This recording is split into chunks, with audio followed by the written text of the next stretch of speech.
Game conventions. The labyrinths and temples of the game industry.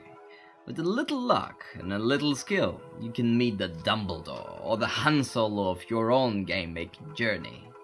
That's why industry veterans always say it's so important to attend those events.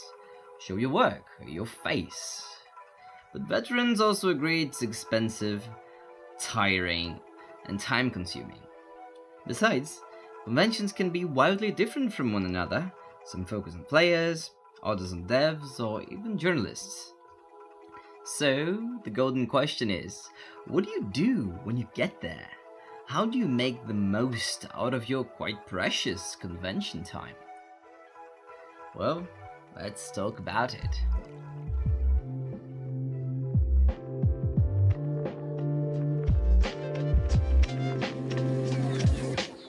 Welcome to The Real Game, a channel for small game studios and the people who want to open one. I'm your host, Joriam. This is the first episode of a 4-part series about game events and conventions. How to strategize your actions, manage your expectations, and perform well on stage. The first 2 videos will talk about the people who go to those events. Without further ado, to understand the tactics of game events, you first got to figure out who goes to those events and why. To do so, I divided the different audiences in 4 groups. Players, peers, powerful people, and press. This video will focus on the first 2 groups, but worry not. Part 2 will take care of the latter. So, who are they again?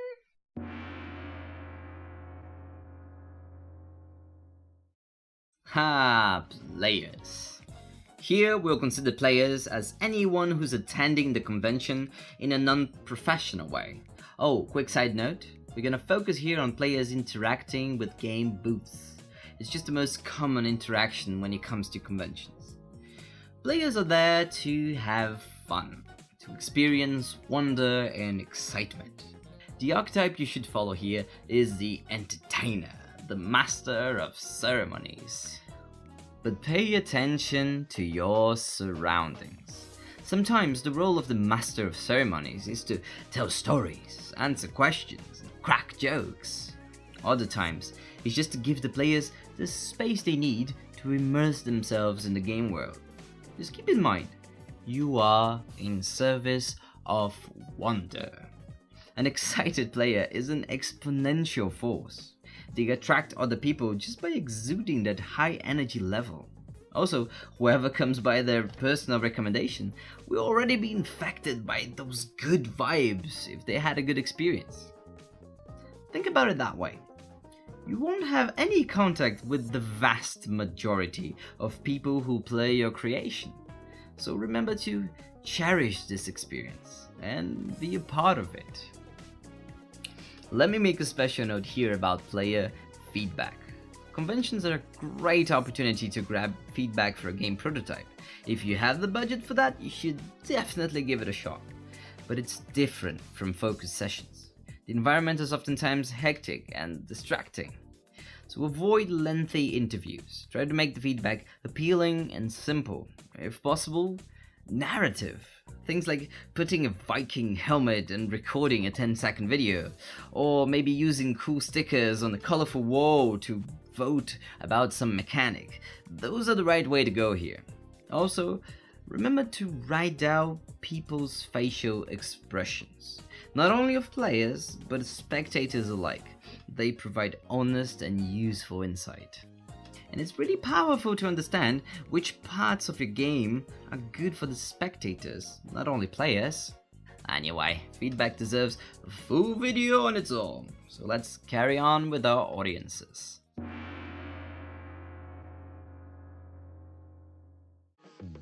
Peers are the people directly involved in game creation. This includes, of course, game designers and devs, but also artists, musicians, producers. This does not include publishers and investors. We'll talk about them soon. The important part here is to realize your peers are there with more or less the same set of reasons you do. Meet industry people, showcase their efforts, get coverage, strike deals, and get feedback. You're on the same boat. You may thus think these people are your competitors. This is the worst thing you can do. And let me elaborate. For example, coverage. Journalists have a limited amount of conference time and articles to write. So just a couple of games are going to be talked about, right? Better to do anything in your power to stand out, or else you miss the opportunity. Wrong.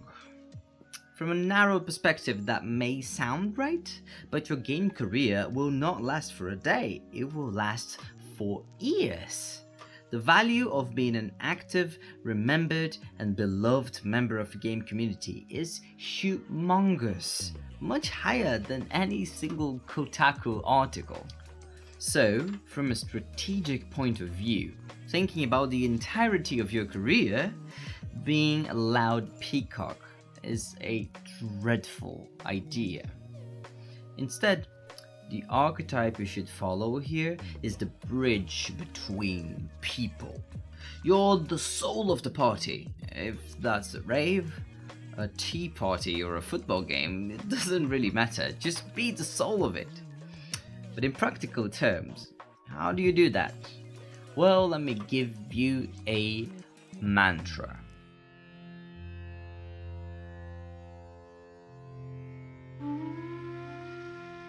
Ask yourself, oh young purple grasshopper, just ask yourself, how can my presence make this event better for everyone? Again, repeat with me. How can my presence make this event better for everyone? Ask yourself all the time.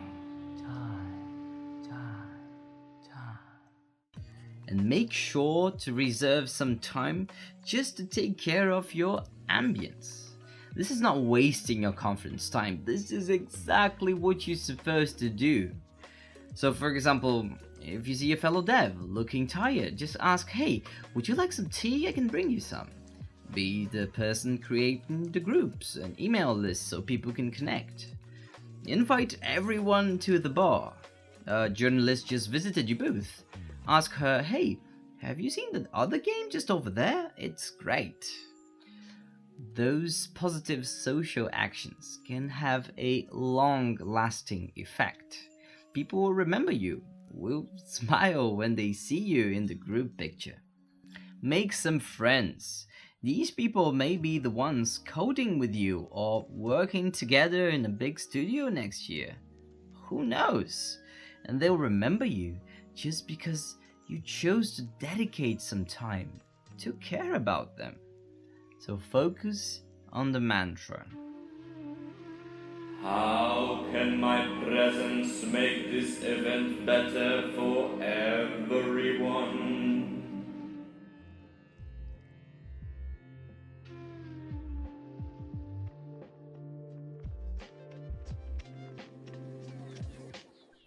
That was part 1 of 4. Don't forget to check the next video if you're interested in publishers and journalists. Here in this channel, we're gonna use the like and dislike button a little differently. So let's make an experiment, shall we? If you want to get into the game industry, please click thumbs up. If you're already working within the game industry in any position at all, please press thumbs down. Let's learn something. This video was entirely made by one person, me. Hi. Any show of support is greatly appreciated, especially if you contribute to my Patreon. I would love to make more videos like that. And talking about support, this video wouldn't be possible without my amazing Kickstarter supporters. Thank you so much. We're also looking for sponsors here, so if your company's audience is small game studios and the people opening them, we might have a deal here. Our media partners are IndieWatch and Go Make Games. If you're interested in becoming a partner, please drop me a line. Thank you for your attention, and I'll see you next time.